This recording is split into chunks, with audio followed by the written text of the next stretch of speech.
দর্শক, আগামীকাল নিউজিল্যান্ডের বিপক্ষে শক্তিশালী একাদশ নিয়ে মাঠে নামছে বাংলাদেশ। ওপেনিংয়ে পরিবর্তন না আসলেও একাদশে আসতে যাচ্ছে কিছু পরিবর্তন।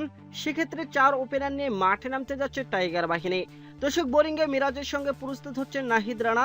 তাই আগামীকাল নিউজিল্যান্ডের বিপক্ষে বাংলাদেশের সম্ভাব্য একাদশ নিয়ে থাকছে আজকের এই প্রতিবেদন। বিস্তারিত জানতে ভিডিওটি সম্পূর্ণ দেখার অনুরোধ রইল।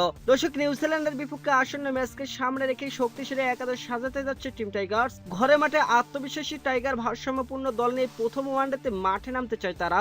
সম্ভাব্য একাদশে ওপেনিংয়ে দেখা যেতে পারে তানজিদ হাসান তামিম ও সাইফ হাসানকে, যেখানে তানজিদ হাসান তামিম সাম্প্রতিক ফর্মে আস্থার প্রতীক হয়ে উঠেছেন। আর সাইফ হাসানের জন্য এটি হতে পারে নিজেকে প্রমাণের বড় মঞ্চ। 3 নম্বরে খেলবেন নাজমুল হোসেন শান্ত।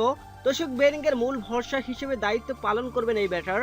4 নম্বর পজিশনে অভিজ্ঞ সৌম্য সরকারকে রাখা হতে পারে, যার নিউজিল্যান্ডের বিপক্ষে ভালো অতীত রয়েছে।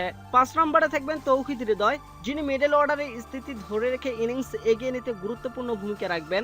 6 নম্বরে দেখা যেতে পারে লিটন কুমার দাসকে। দর্শক, 7 নম্বরে অধিনায়ক অলরাউন্ডার মেহেদী হাসান মিরাজ থাকবেন, যিনি ব্যাট ও বল দুবিভাগেই দলের জন্য সমান গুরুত্বপূর্ণ। 8 নম্বরে রিশাদ হোসেন লোয়ার মিডল অর্ডারে ব্যাট হাতে অবদান রাখার পাশাপাশি স্পিনে আক্রমণে ভূমিকা রাখবেন। বোলিং ইউনিটে পেস আক্রমণের নেতৃত্ব থাকবে মুস্তাফিজুর রহমানের কাঁধে। তার সঙ্গে নতুন বলে দেখা যেতে পারে তাসকিন আহমেদকে, যিনি গতি ও আক্রমণাত্মক বোলিংয়ে প্রতিপক্ষকে চাপে ফেলতে পারেন। তৃতীয় পেসার হিসেবে দলের জায়গায় পেতে পারেন গতি তারকা নাহিদ রানা। দর্শক, স্পিন বিভাগে অধিনায়ক মেহেদী হাসান মিরাজের সঙ্গে থাকবেন রিশাদ হোসেন, যারা মাঝের ওভারে রান আটকে রাখার পাশাপাশি গুরুত্বপূর্ণ ব্রেক থ্রু এনে দিতে সক্ষম। দর্শক, আগামীকাল দুপুর 12টায় মাঠে নামবে এই দুই দল। তো দর্শক, আপনাদের পছন্দের স্কোর জানাতে পারেন আমাদের ভিডিওর কমেন্ট বক্সে। ধন্যবাদ।